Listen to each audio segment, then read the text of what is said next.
U.S. President Donald Trump is headed to China, where he'll meet with Chinese President Xi Jinping for the first time in more than 6 months.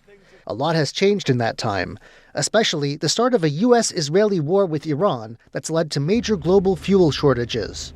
But Trump is upbeat, telling a crowd of reporters Iran might not come up at all, and that U.S.-China ties are in good shape. We're doing very well with China, and working with China has been very good. So we look forward to it. As you know, President Xi will be coming here toward the end of the year, so that'll be exciting too. I only wish we had the ballroom finished. The ballroom is right on budget and ahead of schedule. But there's friction too. U.S. tariffs, including a 10% fentanyl tariff, remain in place. And then there are issues like Taiwan, which China claims, but which gets U.S. support, including with arms sales. Analysts have a range of perspectives on what might come out of this meeting. With the U.S. under Trump more ambiguous about Taiwan, some don't believe Taiwan will be a major topic. Perhaps not as big a focus as Iran.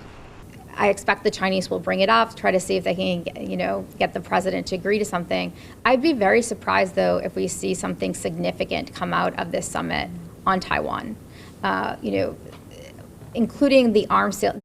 Others agree Taiwan will come up, but the desire on both sides for diplomacy might keep the tone muted. And so I think you've seen a willingness on both sides to avoid some of the most sensitive things that could derail the summit. This summit has already been delayed once due to the war in Iran. So I think that there's a desire to ensure that, the meetings continue to take place and that both sides can have these conversations once they get there.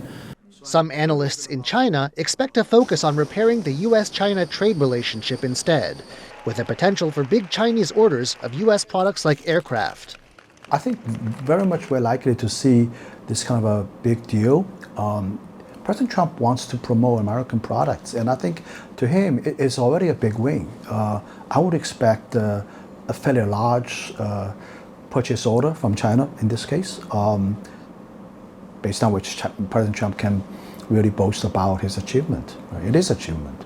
In Beijing, there's both hope for rapprochement with the world's other major power.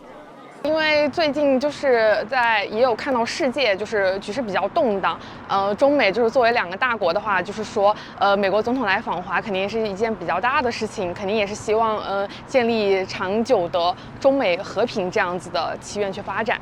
And a sense of confidence that in the decade or so since Trump's last visit, China has built up the strength to hold its own against its strategic rival. 中国和美国的差距是越来越小了吧？我觉得这样，因为一直是在追赶。 然后近几年，我觉得可能在某些方面我们已经超过他了。Trump's visit to China will be brief, only around a day and a half. But in that window, Trump and Xi will try and steer one of the world's most critical diplomatic relationships through an unstable world. Klein, Wang, and John Van Trieste for TaiwanPlus.